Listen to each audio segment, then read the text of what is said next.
반갑습니다, 여러분. 저희들은 지난주에요, 이 복음은 모든 믿는 자들에게 구원을 주시는 하나님의 능력이 됨이라가 갖고 있는 의미를 살펴보았습니다. 지난주에 나누었던 내용의 골자는요, 하나님께서는 구원의 능력이 있으시다는 것을 살펴보았습니다. 이 하나님의 능력은 어떠한 모습으로 우리들에게 보여진다고 말씀을 드렸죠? 바로 철저히 예수 그리스도를 통해서 온다고 말씀을 드렸어요. 아울러 이 구원의 능력을 생각하면서 더욱더 우리가 놀랐던 것은 이 구원은 과거의 한순간의 역사로 맞춰지지 않는다는 거예요. 그 하나님의 구원을 주시는 하나님의 능력은 오늘의 나의 구원을 유지시키시며 장차 구원을 완성하는 데까지 하나님의 구원의 능력이 임한다고 말씀을 드렸습니다. 여러분 다 기억나시죠? 여러분 그 이유가 무엇입니까? 그 이유는 바로요 17절 말씀에 기록되어져 있습니다. 복음이 모든 믿는 자에게 구원을 주시는 하나님의 능력이 되는 것은요, 복음에 하나님의 의가 나타났기 때문입니다. 뒤집어서 말하면 복음에 하나님의 의가 드러났기 때문에 이 복음이야말로 구원을 주시는 하나님의 능력이 될 수 있다는 의미예요. 그러므로 구원을 주시는 하나님의 능력의 이 뿌리, 그 하나님의 의가 무엇을 의미하는지 함께 이 시간에 고민해 보려고 합니다. 고민하는 가운데 하나님께서 부어주신 은혜를 우리가 받았으면 좋겠어요. 여러분 먼저 우리 17절 말씀 눈으로 한번 보시겠습니까? 여기 보시면요, 맨 처음에 나오는 단어가 뭐예요? 그렇죠. 복음에는 하고 17절 말씀을 시작합니다. 여러분 복음이라는 단어의 의미가 무엇인지 아시죠? 아주 좋은 뉴스, 최고의 기쁜 소식을 의미합니다. 여러분 이 의미를 넣어서 17절 초반절 말씀을 제가 한번 다시 읽겠습니다. 이 아주 좋은 뉴스, 최고의 기쁜 소식인 복음 안에 하나님의 의가 나타났습니다. 이렇게 말할 수 있겠죠? 그렇죠? 그런데 여러분 이 아주 좋은 소식, 최고의 기쁜 소식 안에 하나님의 의가 나타났습니다. 이 표현은요, 우리가 좀 우리의 입에 착착 감기는 맛이 없어요. 그렇지 않습니까, 여러분? 차라리 복음에는 하나님의 사랑이 나타났습니다. 또 복음에는 하나님의 긍휼과 자비하심이 나타났습니다라고 썼으면 훨씬 보기도 쉽고요, 읽기도 쉽고 이해하기도 좋았을 텐데 말이죠. 입에 착착 감기게 되었을 텐데 그렇지 않습니까, 여러분? 그런데 이 하나님의 의라는 표현이 영 껄쩍지근한 거예요. 입에 착 감기지가 않습니다. 여러분 왜 그렇습니까? 좀 전에 제가 설명해 드린 대로 이 복음이 주는 느낌과 하나님의 의라는 단어가, 이 표현이 주는 느낌이 너무나도 대조적이기 때문에 그렇습니다. 복음이라는 단어는요 따뜻해요, 포근합니다. 그리고 소망으로 가득 차 있어요. 그러나 반면에 이 하나님의 의가 주는 느낌은 어떻죠? 차가워요, 어둡습니다, 두렵기까지 합니다. 여러분 왜 그런 느낌이 들까요? 이 하나님의 의 이라 하면요, 하나님의 공의, 하나님의 거룩이 생각나기 때문에 그렇습니다.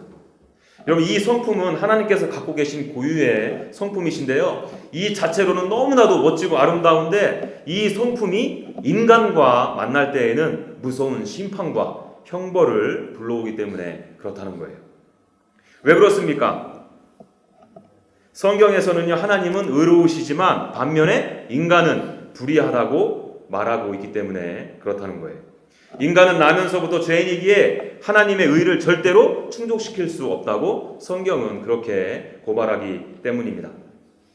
우리가 잘 아는 시편 51편 5절 말씀을 한번 다 같이 읽어볼까요? 시작! 내가 죄악 중에서 출생하였으며 어머니가 죄 중에서 나를 잉태하였니라. 여러분 이 시편 기자는 자기 자신이 아예 태어날 때부터 죄악 중에서 태어났다고 고백하지 않습니까?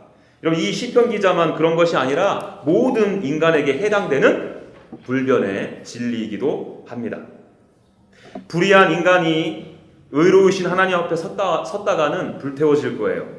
죄인인 인간이 거룩하신 하나님 앞에 섰다가는 소멸될 것입니다. 왜요? 하나님은 불의와 죄를 소멸하시는 분이시기 때문에 그렇습니다. 히브리서 12장 28절이요. 그러므로 우리가 흔들리지 않는 나라를 받았은즉 은혜를 받자 이로 말미암아 경건함과 두려움으로 하나님을 기쁘시게 섬길지니 우리 하나님은 뭐라고요? 소멸하는 불이심이라. 여러분, 많은 분들이 이런 말씀 많이 하지 않습니까? 하나님은 사랑이세요. 그래서 죄를 미워하시지만 인간은 미워하시지 않습니다. 이런 표현들 많이 들으셨잖아요. 여러분, 이 말씀도요, 저와 여러분들이 분별해서 잘 받으셔야 돼요. 이 말씀은요, 반은 맞고요, 반은 틀린 말이에요. 어떤 의미에서 보면요, 하나님은 분명히 죄인을 사랑하십니다.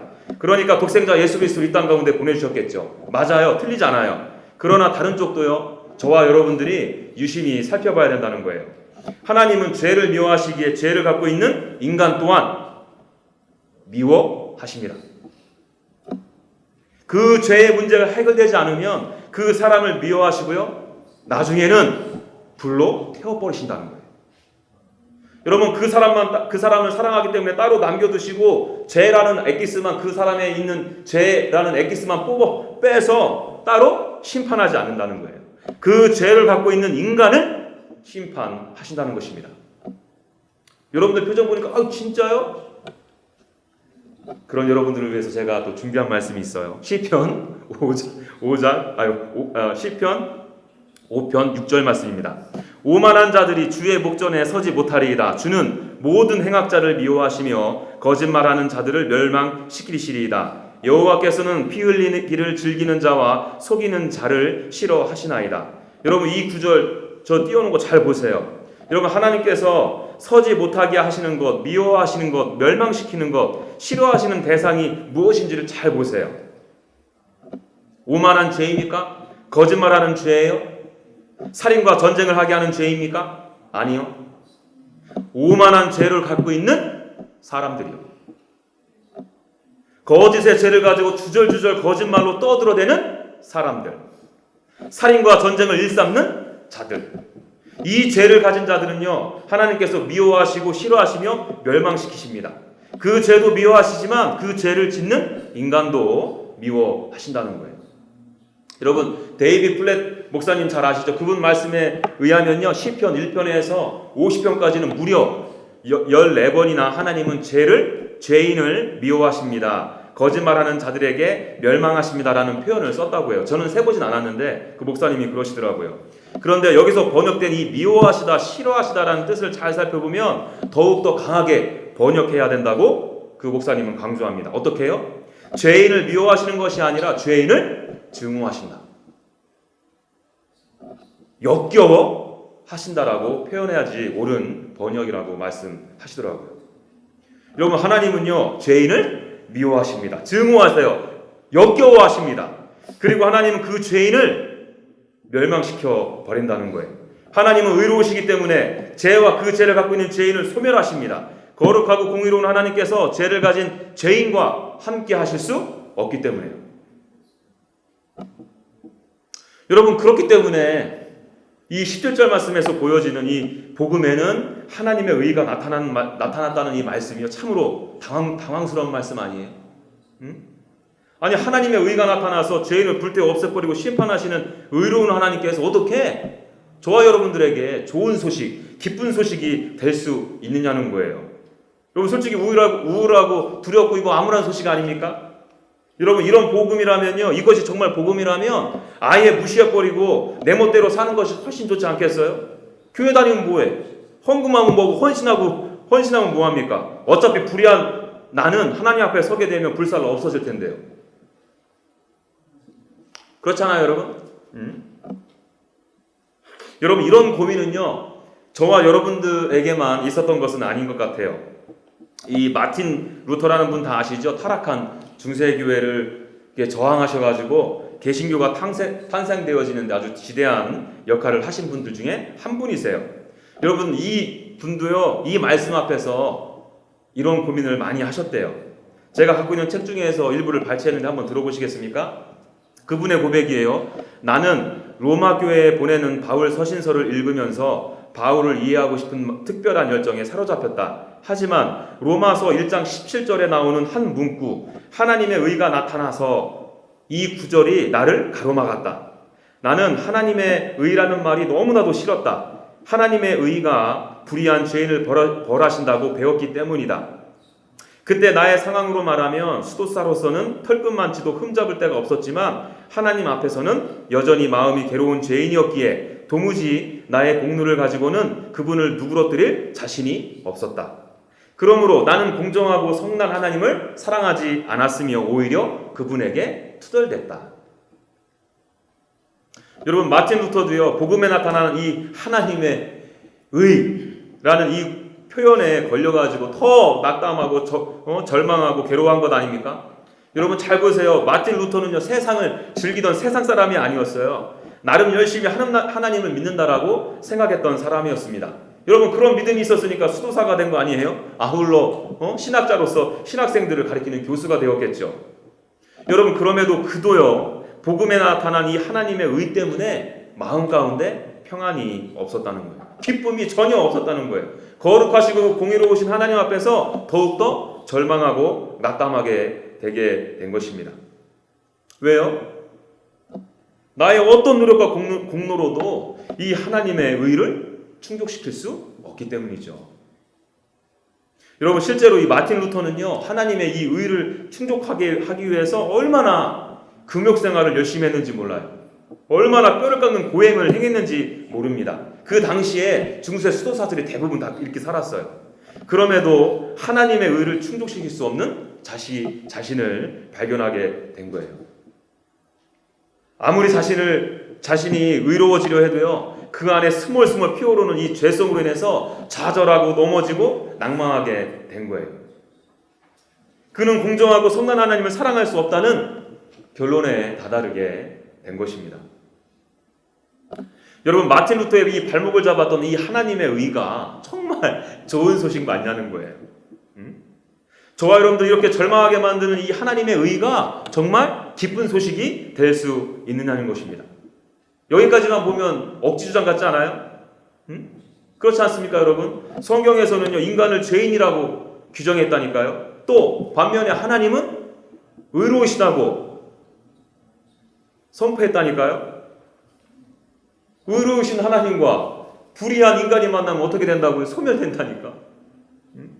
이게 어떻게 복음이 되냐는 거예요. 여러분, 그럼에도요, 왜 사도 바울은 로마 교회에 보내는 편지에 복음에는 하나님의 의가 나타났습니다라고 표현했을까요? 여러분, 더군다나 사도 바울이 로마 교회에 편지를 쓴 것은요, 그들에게 제대로 된 복음을 증거하기 위해서 쓴 거거든요. 사도 바울은 복음을 제대로 전해지기를 원했지, 이 편지에 쓰여진 이 구절로 인해서 마틴 루터처럼 하나님의 의로 인해서 괴로워하는 것을 원치 않았을 거란 말이죠.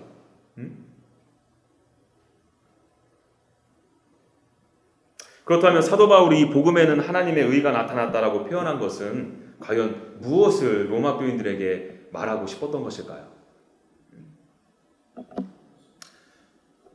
저도 이 질문을 가지고 며칠을 고민했어요. 이거 제가 작년 말께서부터 한 달 가까이 이 말씀 묵상했는데요. 묵상하면서 이 하나님의 의가 도대체 무엇인가? 거룩하고 공의로운 하나님은 소멸하시는 분인데 여기에 정말 좋은 소식, 기쁜 소식이 있는 것일까 하면서 저도 많은 생각을 했어요. 그러다가 문득 구약의 제사가 떠올랐습니다. 구약의 제사에서도요, 하나님은 제물들을 불사르기 때문에 구약의 제사에서 하나님은 소멸하시는 불의심을 여실히 드러내고 있거든요. 여러분들이 레위기를 접하게 되시면 가장 많이 읽혀지는 것 중에 하나가 바로 불사르다라는 표현이에요. 여러분, 레위기 1장을 보시면요, 제사 드리는 방법과 절차를 소개하고 있어요. 제사 드릴 당사자는 제물을 준비하죠. 숫송아지, 숫양, 새를 이용해서 번제를 드립니다. 제물을 선정함에 있어서 빼먹지 말고 꼭 점검해야 되는 것이 있어요. 그것이 뭐냐면 흠없는 제물이어야 한다는 거예요. 여기서 말하는 흠없다라는 표현은요, 아무 결함이 없는 완전한, 온전한이라는 뜻이 있어요. 자, 이렇게 준비되어진 제물을 데리고 회幕앞으로 나아갑니다. 그리고는 그 제물에게 안수를 해요. 그리고는 그 제물을 잡아 죽입니다. 머리부터 발끝까지 가죽을 다 벗기고요, 또 각을 뜨고요, 제물의 몸 안에 있는 모든 제장을 꺼내서 깨끗하게 씻겨요. 그리고는 제사를 드리는 당사자가 제사장에게 넘겨주고, 제사장은 이 제물을 모두 제단 위에 올려놓고 태워버려요. 이게 구약의 제사의 일반적인 절차예요. 여기 레위기 1장 9절 말씀 볼까요? 우리 여러분 다 같이 한번 읽어주시겠습니까? 시작. 그 내장과 정강이를 물로 씻을 것이요 제사장은 그 전부를 제단 위에서 불살라 번제를 드릴지니 이는 화제라 여호와께서 향기로운 냄새니라. 그렇죠 여러분. 여기 보니까 불사르다라는 표현이 있잖아요.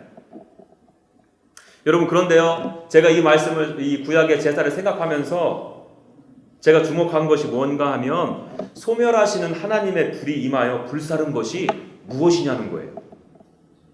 여러분들 다 아시죠? 바로 숫송아지, 숫, 양, 새, 즉 재물이 불살라졌습니다. 그렇다면 여러분 거룩하시고 공의로운 하나님께서 재물을 불살랐다는 의미는요 재물이 불의하기 때문 아니에요? 그렇죠? 그럼 재물이 죄를 지었기 때문에 지금 재물에 불이 임한 겁니까? 응? 쉽게 말해서 숫송아지가 암송아지에게 미투 때문에 지금 불이 임한 거야? 양이 저기 목 잡아라 안 듣고 자꾸 여기저기 돌아다녀가지고 짜증나가지고 지금 하나님의 불이 임한 거냐는 거예요. 응?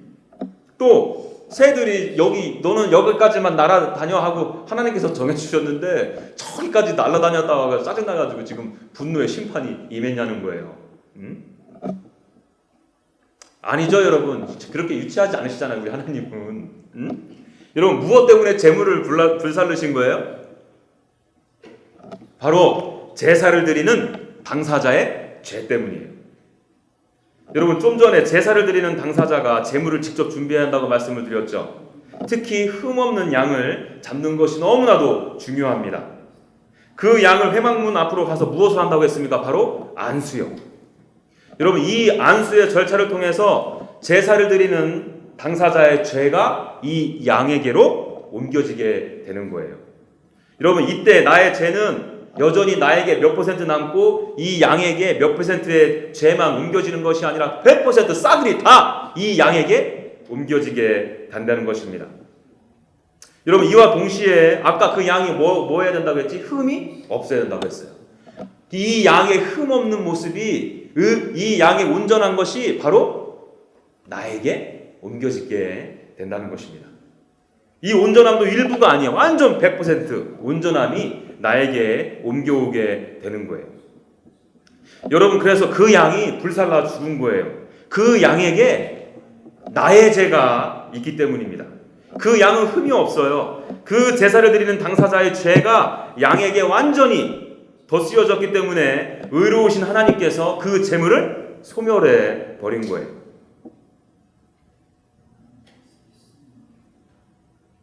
여러분 여기서 또 한 가지 질문이 가능하죠. 왜 굳이 의로우신 하나님은 제사 제도를 만드셨냐는 거예요. 그렇잖아요 여러분. 그냥 불의한 이스라엘 백성들에게 하나님의 의를 들이대시면 다 정리되는 거 아니야? 응? 거룩하시고 공의로우신 하나님께서 그냥 불로 소멸해버리면 다 끝나는 거 아닙니까? 그런데 왜 이 이스라엘 백성들에게 이 제사 제도를 허락하셨냐는 거예요.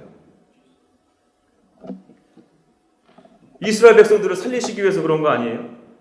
여러분 의로우신 하나님이 불의한 이스라엘 백성들을 앞에 서시면 다 소멸되실 것을 아시기에 이 의로우신 하나님께서 불의한 이스라엘 백성들을 의롭게 해주시기 위해서 이 제사 제도를 만든 거예요. 여러분 사실 냉정하게 말하면 하나님께서는요 이 제사 제도가 필요 없어요. 굳이 만들 필요가 없습니다. 하나님의 입장에선 달라질 것이 없어요. 인간의 불의로 하나님의 의가 전혀 타격을 입지 않는다는 거예요. 그런데 하나님은요 이 제사 제도를 허락하셨고요. 또 이 제사 제도에서 올려지는 이 제물에 이 태워져서 올려지는 제물의 향기를 너무나도 기뻐하셨어요. 여러분 우리 좀 전에 읽은 레위기 1장 9절 말씀 다시 한번 눈으로 보십시오.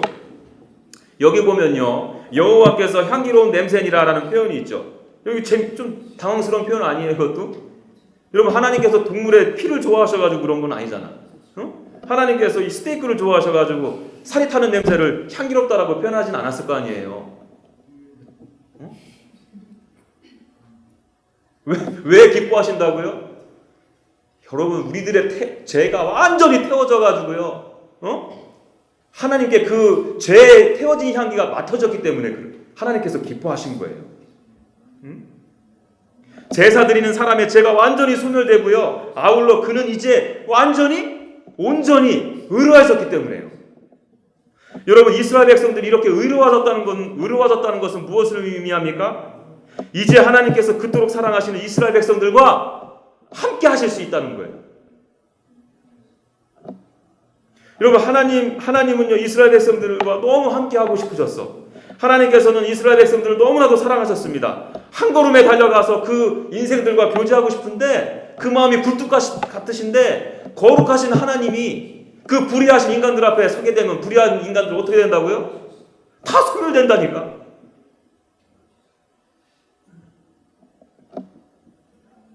왜요? 하나님은 의로우시니까, 거룩하시고 공의로우시니까요. 하나님은 소멸하시는 분이니까요. 그래서 여러분, 이스라엘 백성들을 위해서 이 제사제도를 만드신 거예요. 의로우신 하나님께서 불의한 이 이스라엘 백성들을 의롭게 하시려고요. 그래서 그토록 살아가는 이스라엘 백성들과 함께 하시려고요. 함께 교제하시려고요. 함께 동행하시려고요. 이것이 바로 구약의 제사제도였어요. 여러분, 이스라엘 백성들의 입장에서 보면 이 의로우신 하나님 안에 있는 하나님의 놀라우신 사랑에 감격하고 기뻐해야 되는 거 아니에요? 여러분, 제사제도를 통해서 나의 죄가 사해지고요, 창조주 하나님과 내가 어떻게 함께 상상이나 할 수 있는 일입니까? 그 거룩하시고 공의로우신 하나님과? 그런데 그런 하나님과 내가 함께 하다니요.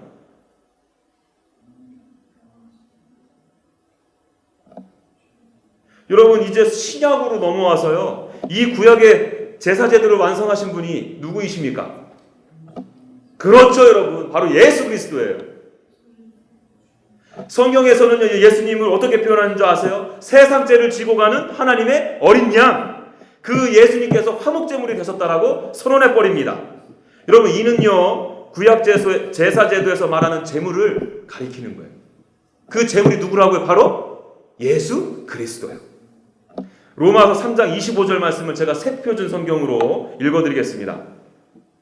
하나님께서 이 예수를 사람에게 속죄 제물로 주셨습니다. 누구든지 그 피를 믿으면 속죄함을 받습니다.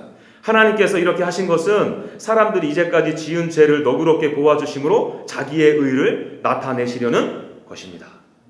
아멘. 여러분, 흠없으신 예수님이요, 제물이 되셨다니까요. 채찍으로 온몸으로 갈기갈기 찢어지셨어요. 각을 마치 뜸을 당한 것처럼 갈비뼈와 옆구리에 뼈가 훤히 드러나실 정도로 채찍질을 고난을 당하셔야 했습니다. 양의 이 가죽이 머리끝에서 발끝까지 벗겨진 것처럼 예수님도 홀딱 벗겨져서 십자가에 달리셨잖아요. 그 제물이 제단에서 완전히 태워졌던 것처럼요, 십자가 위에서 예수님은 처참한 죽음을 맞이하셨다는 거예요. 여러분, 누가 예수님을 이렇게 속죄 제물로 삼으신 것입니까? 좀 전에 읽어드린 로마서 3장 25절 맨 앞에 맨 첫머리를 보십시오. 하나님께서요, 예수 그리스도를 사람에게 속죄의 제물로 주셨어요. 불의한 인간에게 주신 것입니다. 불의한 인간을 의롭게 하시기 위한 의로우신 하나님의 행동이셨다는 거예요. 여러분, 우리 여기서 하나님의 마음이 어땠을까 좀 한번 생각해 봤으면 좋겠어요. 여러분, 구약의 제사에서는요, 제사 드린 사람이 흠없는 제물을 선택했잖아요. 그래서 하나님께 불로 태워드렸잖아요. 여러분, 하나님의 입장에서는요, 이스라엘 백성들의 죄가 없어지고 의로워진 것 자체가 너무 기쁘셨을 거예요. 그 태워진 제물에 대해서 그렇게 조금 안타까울 수 있었을까? 그러나 그렇게까지 아프지는 않았을 것 같아요. 그런데 하나님께서 불태워야 할 양이 예수 그리스도라면 이야기는 달라지는 거 아니에요? 하나님께서 십자가 위에서 불태워야 할 제물이 바로 하나님께서 그토록 사랑하는 당신의 아들이라면 이야기는 달라지는 거 아닙니까? 여러분, 아무리 인간을 사랑하셔가지고 예수 그리스도를 십자가에 못 박힐 것으로, 또 십자가에서 태워 죽이실 것으로 계약하셨다지만 어떻게 자기 자신의 아들이신 예수님에게 하나님의 이 소멸하는 불로 불사를 수 있겠냐는 거예요. 두 분이 서로 외수지간이 아니잖아요, 여러분. 하나님과 예수님은요, 서로가 서로 얼마나 존귀히 여기시고 얼마나 깊게 뜨겁게 사랑하는지 모릅니다. 그 사랑하는 아들을 불로 살라버린다는 말이 있을 수나 있는 말이에요? 여러분, 그 소멸하는 불을 내리시는 하나님의 마음 한구석은요, 이미 새পু카맣게 타들어가셨을 거예요. 어금니 꽉 깨물고요. 여러분, 그 죽음의 자리, 그 죽음 가운데 고통하는 예수 그리스도의 그 죽음을 바라보셔야 하셨다는 거예요. 여러분, 제가요, 저 막내 딸이 조이잖아요. 조이를 대입해서 상상해 봤거든? 여러분, 다른 사람들을 살리기 위해서 내 딸을 어떻게, 여러분들이라면 여러분들이 가장 사랑하는 그 영혼을, 그 사람을요, 다른 사람들을 위해서 기꺼이 포기할 수 있어요? 그 영혼들을 위해서 기꺼이 죽음의 자리로 내모실 수 있으십니까? 더군다나요, 여러분, 예수 그리스도를 십자가에 못 박한 그 인생들은요, 하나님께 호의적인 사람들이 아니었다니까요. 예수님을 얼마나 부끄럽고 수치스럽게 만들었는지 몰라요. 제가 만약 하나님이라면요, 그 거룩과 공의로, 그 의로움으로요, 그 영혼을 다 불살라 버렸을 거예요. 그럼에도 의로우신 하나님은요, 속죄제물로 이 땅 가운데 예수 그리스도를 보내셨어요. 그리고는 십자가를 지게 하셨습니다. 그리고 십자가 위에서 예수 그리스도를 소멸하셨다는 거예요.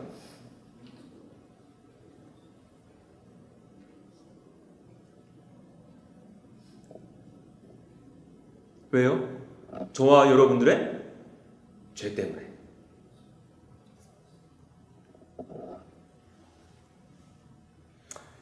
인간의 모든 죄가 그로 말미암아 사해졌습니다. 이제야 불의한 인간이 의롭게 될 수 있어요. 의로우신 하나님은 이제야 그토록 사랑하는 저와 여러분들과 함께 하실 수 있게 되었습니다. 여러분, 이 하나님의 복음 안에 나타난 이 하나님의 의, 이 안에 하나님의 놀라운 여러분 사랑을 발견하지 않아요? 의로운 하나님께서 불의한 인간을 얼마나 소중히 다루시는지, 얼마나 존귀하게 여기시는지 눈에 보이지 않으십니까? 여러분, 저는요, 이 구약의 제사부터 예수 그리스도의 십자가 사건이 묵상되어지면서 왜 사도 바울이 복음에는 하나님의 의가 나타났다고 기록했는지 깨달을 수 있겠더라고요. 그것이 무엇입니까, 여러분? 하나님 의 앞에서 인간이 어떠한 존재일을 처절하게 깨달아야 된다는 거예요. 아까 말씀드렸죠.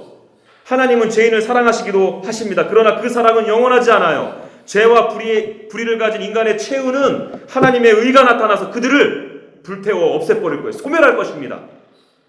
지금의 내가 어떠한 존재인가를 보라는 거예요. 하나님의 의 앞에서.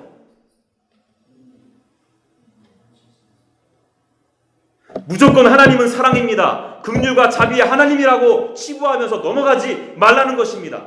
하나님의 의 앞에 저와 여러분들이 정직하게 서봐야 된다는 거예요.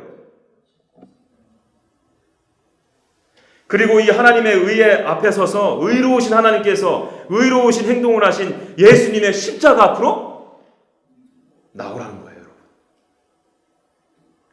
구약의 제사를 통해서 의로우신 하나님께서 이스라엘 백성들을 살리시고 그들과 함께 교제하셨던 것처럼 예수 그리스도를 통해서 의로우신 하나님께서 나를 살리시기를 원하신다는 거예요. 나의 모든 죄에서 자유케 하시기를 원하신다는 거예요. 내가 예수 그리스도의 의의 옷을 입고요, 거룩하시고 공의로우신 그 하나님과 함께 교제하기를 원하신다는 거예요. 그분 안에서 참다운 자유와 평안과 기쁨을 받아 누리라는 것입니다. 여러분, 바로 이것이요, 사도 바울이 이 로마서 1장 17절 말씀을 통해서 하고자 하는 말이에요. 이것이 바로 정말 기쁜 소식이다, 좋은 소식이다라는 거예요. 여러분, 제가 좀 전에 마틴 루터의 일화를 소개해드렸죠. 여러분, 마틴 루터가 만약 거기서 맞춰졌다면 마틴 루터를 통해서 종교개혁이 일어날 수 있었겠습니까? 여러분, 마틴 루터도요, 결국에 오늘 본문에서 나오는 복음에는 하나님의 의가 나타났습니다라는 의미를 제대로 깨달았어요. 하나님의 은혜로 깨닫고 믿어지게 되었습니다. 한번 그 뒤를, 제가 좀 전에 소개했던 그 뒤를 이어서 다시 한번 더 들어보시겠습니까? 그러면서도 나는 여전히 바울에게 끈덕지게 매달렸다. 과연 그가 하려던 말이 무엇인지 알고 싶은 열망 때문이었다. 마침내 밤낮으로 묵상하던 중 하나님의 은혜로 다음 문구에 주목하게 되었다. 복음에는 하나님의 의가 나타나서 믿음으로 믿음에 이르게 하나니 기록된 바 의인은 믿음으로 말미암아 살리라 함과 같으니라. 여러분, 여기서 나는 하나님의 의가 무엇인지 이해하기 시작했다. 여러분, 여기서 말하는 하나님의 의가 무엇이겠습니까? 제가 여러분들에게 좀 전에 소개해드렸던 하나님의 의로운 행동의 결정체인 예수 그리스도요. 바로 독생자 예수 그리스도의 십자가와 부활 사건을 의미하는 것입니다. 계속해서 그 의로 말미암아 은혜로운 하나님은 믿음으로 우리를 의롭게 하신다.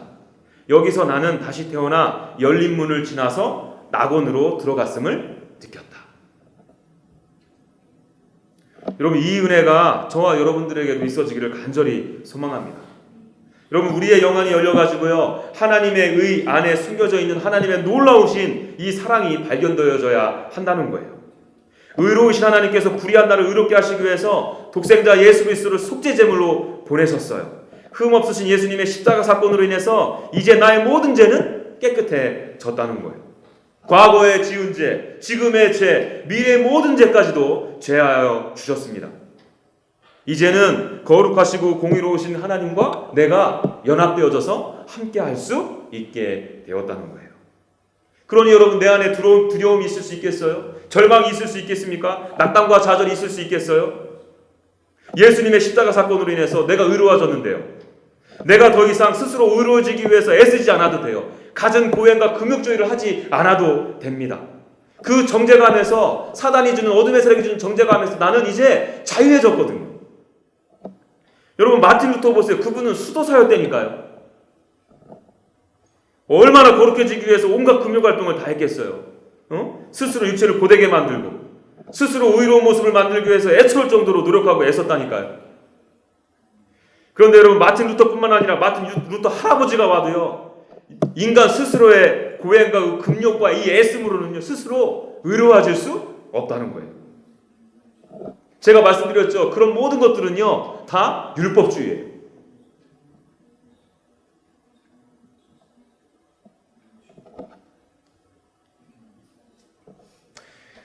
여러분, 바라기는요, 이 하나님의 의 앞에 저와 여러분들이 서야 되고요, 그리고 하나님의 의를 드러내시기 위해서 독생자 예수 그리스도를 나에게 보내주셨고, 그 예수 그리스도의 십자가 사건으로 말미암아 내가 모든 죄에서 자유해지고 하나님과 연합되어졌다. 이 사실이 지식으로 아니라 저와 여러분들의 가슴으로 이해되어져야 한다는 거예요. 깨달아져야 한다는 것입니다. 여러분, 그렇다면 이제는요, 나의 죄를 깨끗이 씻어주셔서 의롭게 해주신 의로우신 하나님과 이제 깊이 교제하는 거예요. 나와 함께 하시길 원하시는 그 하나님과 함께 동행하는 것입니다. 하나님과 교제하는 가운데, 예수 그리스도와 깊이 교제하는 가운데 부어주시는 은혜를 저와 여러분들이 마음껏 받아 누리는 거예요. 하나님께서 나를 얼마나 기뻐하시는지 그것에 감격하고요, 하나님을 기뻐하는 거예요. 내가 불의해서 하나님의 소멸하는 불로 태워 없애질 존재였는데, 내가 예수 그리스도로 말미암아 하나님과 함께 되어질 수 있다는 이 사건을요, 이 감격을 받아 누리고 표현하고 하나님을 높이고 찬양하는 거예요. 여러분, 또 속으로 또 그렇게 생각하죠. 아이, 무슨 말인지 알겠는데 그래 내가 좀 뭐 해야 되잖아요. 아니, 내가 하긴 뭘 합니까? 안 된다니까. 아니, 해봤자 하나님의 의를 충족시킬 수 없다니까요. 여러분, 하나님께서는요, 저와 여러분들이 불의하다는 것을 알고 계셨다니까. 인간의 어떤 행위로도 하나님의 의를 만족시킬 수 없는 걸 알고 계시다니까요. 그래서 하나님께서 이스라엘 백성들에게 구약 제사 제도를 만들어 주셨다니까요. 그래서 하나님께서 하나님의 의인 예수 그리스도를 저와 여러분들에게 보내주셨다니까요. 우리가 할 수 있는 것은 없어요. 그저 이 진리를 믿고 예수 그리스도와 함께 사는 거예요. 예수 그리스도와 함께 동행하는 것입니다. 이 진리가 정말 믿어졌으면 좋겠어요, 여러분. 저와 여러분들이. 그래야지 정말 우리 자유해질 수 있어요. 행위에 속지 않을 수 있어요. 갈라디아서 2장 20절 말씀이요. 내가 그리스도와 함께 십자가에 못 박혔나니 그런즉 이제는 내가 사는 것이 아니요 오직 내 안에 그리스도께서 사시는 것이라. 이제 내가 육체 가운데 사는 것은 나를 사랑하사 나를 위하여 자기 자신을 버리신 하나님의 아들을 믿는 믿음 안에서 사는 것이라. 여러분, 속죄 제물로 제물이 되신 예수 그리스도께 저와 여러분들이 안수되어질 때 예수 그리스도의 의가 나에게 덧입혀지게 되는 거예요. 나의 죄가 예수님께서 십자가에서 죽으심과 함께 나의 죄도 죽는 것입니다. 그리고 이제는 저와 여러분들이 그 생명의 하나님, 살아계신 예수 그리스도와 함께 사는 거예요. 이 놀라운 축복이요, 이 말씀을 통해서 저와 여러분들에게 사실로 믿어지는 은혜가 있어지기를 간절히 소망합니다. 우리 그 마음으로 함께 찬양하며 나갔으면 좋겠습니다.